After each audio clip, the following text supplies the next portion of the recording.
My lawyer's office smelled like cedar and old paper. I'd been in that room before, when my husband passed, when I bought my first property, when I updated my will after my daughter moved to Vancouver. But that afternoon, sitting across from him with my hands folded in my lap, I could see something different in his face. He looked at the documents in front of him, then back at me, then at the documents again. "Loretta," he said, "and he never calls me by my first name? Are you absolutely certain you want to do this?" I told him I'd never been more certain of anything in my life. He set down his pen and leaned back in his chair. "You understand what this means for." "I understand exactly what it means," I said. "That's why I'm here." He nodded slowly, picked the pen back up, and didn't say another word. I drove home along the 401 with the radio off. The October sky was doing that thing it does in Ontario. Gray going purple at the edges, the kind of light that makes everything look like it's already in the past. I wasn't angry anymore. That surprised me, actually. I'd expected to feel something sharp on the drive home. Instead, I just felt very, very clear. Let me go back to the beginning. Because the beginning matters, and I want you to understand it properly. I was 23 when I came to Toronto from Cape Breton with $40, a sewing kit my mother had given me, and a secondhand singer that barely fit in the back of the Greyhound. I didn't know a single person in the city. I had the name of a woman who ran a rooming house on Dundas West, a friend of my aunt's, and that was it. That was everything. The rooming house had 4 other women in it. We shared one bathroom and a kitchen the size of a closet. I got work at a dry cleaning shop on Bloor Street within a week, pressing men's shirts for 8 hours a day. My hands cracked in the winter from the steam and the cold. I wore the same 3 outfits rotating, and I ate a lot of lentil soup, and I was, honestly, fine. I didn't need much. I never have. What I had was the sewing. After the dry cleaning shop, I'd come home and take on alterations and repairs from the neighbors, wedding dress hemming, zipper replacements, patching children's clothes. I charged fairly, and I worked carefully and slowly, very slowly. People started bringing me more serious things. A woman on my street owned a small bridal boutique, and she started subcontracting alterations to me. Then her friend who ran a costume rental for theater companies. Then their connections. By the time my son was born, I was 31. His father and I had been married 4 years. I had a reputation in a small but solid circle. By the time my son started primary school, I had a proper workroom in the basement of our house in East York and 6 regular clients. I never advertised. I didn't have a website until 2011, and even then, my daughter-in-law's cousin made it for me as a birthday present. I also had, by that point, 2 properties. The house we lived in, which we'd bought as a near teardown on a street nobody wanted yet, and a duplex 4 blocks over that I purchased with money I'd been setting aside quietly for 7 years. The tenants in the duplex were a retired schoolteacher and her husband. They were lovely people. They brought me preserves at Christmas. I didn't talk about the properties, not because I was secretive, but because it didn't feel like something to announce. You bought a house. You fixed it up. You rented it. You saved the income and bought another one. It wasn't glamorous. It was just patient, consistent work, the same way I approached the sewing. You put in the hours. You paid attention. You waited. My son grew up watching me do alterations at the kitchen table on weekday evenings. He knew I worked hard. What he didn't see, what I didn't think to show him, and this is the part I've turned over in my mind many times since, was what that work had built over 30 years. He knew we weren't wealthy. He knew we were comfortable. He didn't know the difference between comfortable and what I'd actually accumulated because I'd kept those things in a separate mental compartment, the way I kept my business accounts separate from the household account. Clean lines, no mixing. When he was in his early 30s, he met a woman through work. She was from a family in Rosedale, old Toronto money, the kind that has opinions about restaurants and summer cottages and which private school your children attended, even when those children don't exist yet. She was pleasant to me, in the way that a person can be pleasant without being warm. She laughed easily, but never quite looked at you when she did it. Her mother was worse. Her mother, I should say, was a woman who had been raised to believe that a certain kind of presentation was the same thing as character. She wore her money on the outside. She dropped names with the casual fluency of someone who'd been doing it so long she didn't notice anymore. She had opinions about everything and delivered them as though they were facts. She was the kind of woman who made you feel, without ever saying anything directly, that you were slightly lacking. The engagement dinner was held at her home in Rosedale, a real house. You know the ones, set back from the street, with the kind of garden that requires a separate person to maintain it. There were maybe 20 people there, her family, a few of the couple's friends, and me. I wore my navy wool dress, the one I'd made myself about 10 years ago and updated twice since. Good fabric, good construction. I know clothes, and I know I looked appropriate. I brought two things, a bottle of Niagara Peninsula Riesling and the gift. The gift was a recipe book, not a purchased one. I want to be specific about this. I had spent 4 months making it. It was a collection of every recipe my son had loved growing up, the ones I'd learned from my mother, the ones I developed myself over 40 years of feeding people I loved. Butter tarts at Christmas, the fish chowder I made every February because it was his father's favorite, and after his father passed, my son would call me in February and ask if I was making it. The brown bread. The blueberry buckle. The Sunday pot roast with the mustard rub. I'd written everything out by hand in a journal. I bound myself. I do bookbinding as a sideline, have for 20 years, with a cover I made from a piece of Harris tweed I'd been saving. On the inside front cover, I'd written a note to both of them. On the inside back cover, I'd taped a photograph of my son at maybe 7 years old, standing in the kitchen with flour on his nose, pretending to help me bake. I'd thought about it for months. What do you give two people who are beginning a life together? What do you give your child that means something? Not a gift card, not a blender, something that said, here is where you came from. Here is what love looks like in this family. Here, take this with you. The evening went as those evenings go. Cocktails, introductions, a certain amount of performance on everyone's part. I sat at dinner between one of the bridesmaids I'd never met and an older gentleman who turned out to be my son's fiancé's godfather. He was actually quite interesting. We talked about the fishing in Nova Scotia for a while. I relaxed a little. Then came the gift portion of the evening. I hadn't known there would be a formal gift portion. I'd thought it would be informal.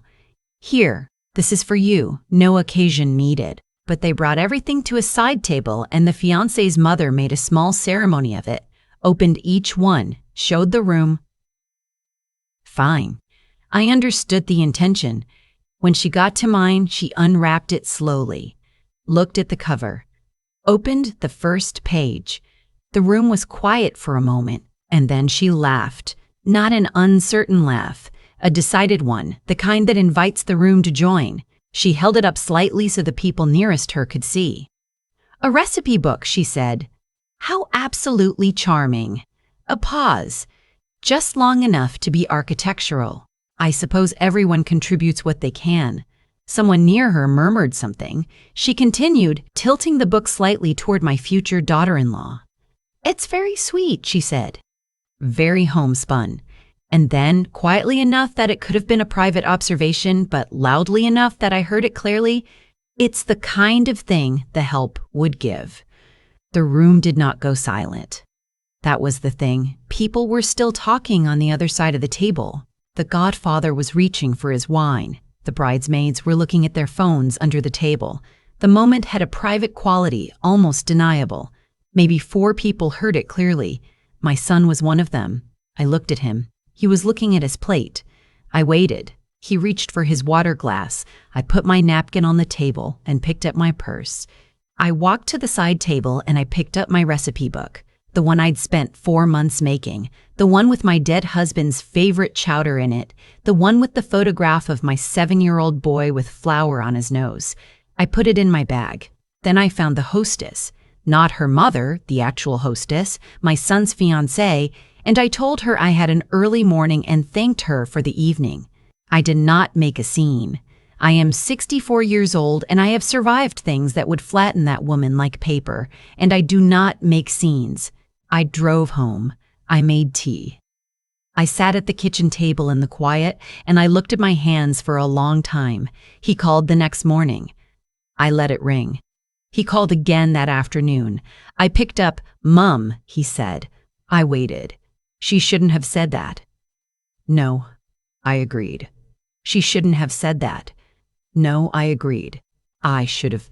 He stopped. I didn't know what to say. "You had nothing to say," I told him. "That's what I heard." There was a long silence. "Mum, she's just, that's how she is. She doesn't mean it the way it sounds." "She meant it precisely the way it sounded." "She meant it precisely the way it sounded," I said. "And you know that. And you said nothing. And that is what I'm going to have to sit with." I told him I loved him because I did, because I always will, and I told him I needed some time, and I ended the call. That evening, I took out the recipe book and set it on the kitchen table. I made the chowder, not for any reason, just because I needed something to do with my hands. The house smelled the way it used to smell on February evenings when his father was still alive, when my son would come home from school and drop his backpack at the door and drift toward the kitchen with his nose already working. I ate alone. I washed the dishes. I went to bed. The next morning, I called my lawyer. I want to stop here and explain something, because I have told this story to a few people since. My friend from book club, my sister on the phone from Sydney, and this is the part where they ask, did they not know? Did your son not know? No, he didn't. Not really. He knew I owned the house we'd grown up in. He knew I rented it out after I moved to a smaller place in the beaches 8 years ago. He had vague awareness that I'd done some investing over the years. He knew I was careful with money. He thought of me as a woman who worked with her hands, who'd always worked with her hands, who'd made do and been resourceful, and was, all things considered, comfortable. He did not know about the 11 properties. He did not know about the commercial building on Queen Street East that I purchased in 2009, when nobody wanted anything on that block, and which I'd sold in 2019 for 4 times what I paid. He did not know about the portfolio I'd built quietly over 32 years of patience and attention and reinvesting every dollar I didn't strictly need to spend. He did not know that the woman his future mother-in-law had called the help, in that bright, casual glass of Riesling voice, had a net worth that would make her husband's investment portfolio look like an RRSP from a college student. I had never told him because it had never felt necessary. I was his mother. I was the woman who made chowder in February. The rest of it was mine and private and beside the point. Until it wasn't. My lawyer had been with me for 20 years. He's a calm man, methodical, not given to reaction. When I walked into his office and told him what I wanted to do, he asked me to walk him through it twice before he responded. What I wanted was straightforward. I had a will. It was going to require substantial revision. I have 2 grandchildren through my daughter, who lives in Vancouver and calls me every Sunday and has never once, in her entire adult life, made me feel like anything other than exactly who I am. I have 2 nieces, my sister's daughters, both of whom I've helped through university in quiet ways that neither of them knows were me. I have 3 causes I've supported for years. A women's shelter in Scarborough, an arts program for kids in the East End, a land trust up near the Haliburton Highlands that does conservation work I believe in. The revision I made was not about punishment. I want to be honest about that. I didn't go to my lawyer's office out of fury. I went because of clarity. Because standing in that Rosedale living room, watching my son reach for his water glass while his future mother-in-law called me the help, something had resolved itself in my mind. Something I should have resolved years earlier, probably. About what I was building all those years and who I was building it for and what I expected from the people I loved in exchange. And the answer, the real answer, not the one you say out loud at Christmas, was not nothing. It wasn't unconditional in the way I'd been treating it. I had conditions. I had expectations, reasonable human expectations, about being treated with basic dignity by the people who would benefit from my life's work. I revised the will. I set up a foundation for the causes I cared about. I adjusted the structure of several property trusts. It took 3 meetings over 2 weeks to finalize everything, and by the end of it, my lawyer looked like he'd been through something. "Loretta," he said at the end of the last meeting, "can I ask you something personal? I told him he could try. Does your son know what you've done? Not yet. When are you going to tell him? I thought about it for a moment. When it's right, I said. Or when it's necessary. Whichever comes first. The wedding date was set for the following June. Between October and June, my son and I spoke regularly, carefully, the way you speak when something has been said that can't be unsaid but nobody has fully processed it yet. He came for Christmas. He helped me put up the artificial tree I've had since 1997, the one with the bent branch on the left side that I've been meaning to replace for a decade. We made the butter tarts together, which we hadn't done since he was a teenager. He didn't bring his fiancée. I didn't ask why. On Christmas Eve, after dinner, he sat across from me at the kitchen table with his hands around his mug, the way his father used to sit, and he said, "Mom, I need to tell you something." I waited. I've been thinking about the dinner, about what she said and what I didn't do. He looked up. There's no version of that where I behave like a man you raised, and I know that, and I'm sorry. I looked at my son who was a small boy with flour on his nose, who is now a man in his mid-30s with his father's jawline and his father's habit of going still when things get hard, and I felt something in my chest release, very slowly, like a knot being worked loose. "I know you are," I said. "I don't know if she'll change," he said. Mom. I don't know if I can promise you she'll be different." "I'm not asking for promises," I said. "I'm asking to be treated like a person." He nodded. He didn't look away. We didn't resolve everything that night. These things don't resolve in one conversation, but something shifted, and I knew it, and I think he did too. The wedding happened in June. I wore a deep green dress I made myself, silk wool blend, clean lines, nothing flashy. I sat in the front row. I was introduced to people as the groom's mother, and I shook hands and made appropriate conversation and ate the food and watched my son say his vows with the particular stillness that meant he meant them. Her mother did not speak to me directly. I was fine with that. I spoke to the godfather again. We'd apparently both remembered each other, which was flattering, and to several people I genuinely never met before and found interesting. It was, on balance, a decent evening. What came after was slower. About 3 months after the wedding, my son came over for dinner on a Sunday. His wife had gone to Montreal for a friend's bachelorette. We ate roast chicken and my good potato salad, and we talked the way we used to talk, easily, about nothing in particular. At the end of the evening, he helped me clear the table, and when we were standing at the kitchen sink together, he said, casually, the way he says things he's been thinking about for a while, "Mom, I've been wanting to understand better what you do, the properties, I don't actually know the full picture." I handed him a dish to dry. "Why now?" I asked. He thought about it. "Because I should have asked 20 years ago," he said. "Because you're my mother and I let someone call you the help. And I think part of why I didn't fight back harder is because I'd let myself think of you in a smaller way than you are. And that's on me. I want to fix that." That was the right answer. Not the only right answer, but the right one for that moment. He wasn't asking because he'd found out about the will or the properties or any of the rest of it. He was asking because he'd had 8 months to sit with having failed me and had come out the other side actually changed. I made tea. We sat at the table. I told him the whole thing, the duplex in East York, the commercial building, the land up near the Highlands, the 11 properties, the number. The actual number. He was very quiet for a long time. "Mom," he said finally. "I know," I said. He shook his head. "How long have you known and never said anything?" "Since always," I said, "since I was saving the income from the first duplex to buy the third. Since your father was alive and we decided together that we weren't going to live like we had money until we were sure we had enough." He asked me why I hadn't told him sooner. I told him the same thing I told my lawyer. Because it hadn't felt necessary. Because I was his mother first, and a businesswoman second, and those things didn't need to combine. But I also told him something I hadn't told anyone else, that when I updated my will last October, something I'd treated as mine privately had become something with real consequences for the people I loved, and he deserved to know that. He asked if he was still in the will. I looked at him for a moment, a long moment. "You're my son," I said.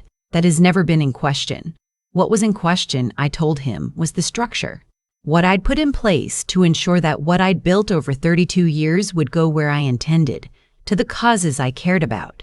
To his sister's family, to the quiet support of people who'd never once made me feel like I needed to justify my existence.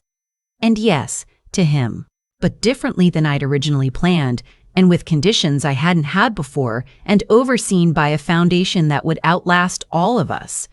He sat with that for a long time. "Is this because of October?" he asked. "October was the reason I finally did something I should have done years ago," I said. "But yes." He nodded slowly. "That seems fair," he said. I hadn't expected him to say that. I'd expected pushback or hurt, or the kind of defensive logic people use when they feel like they're losing something. What I got instead was a man who'd done enough thinking in the past 8 months to arrive at fairness on his own. I went to bed that night feeling something I hadn't felt in a long time.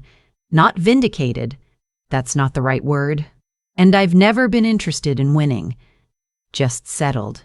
Like the work of 32 years was finally visible in the right light. Like the woman who'd arrived in Toronto at 23 with a Singer's sewing machine and $40 and no connections, had finally looked at herself clearly and decided she was owed, at minimum, the basic courtesy of not being called the help at her own son's engagement dinner.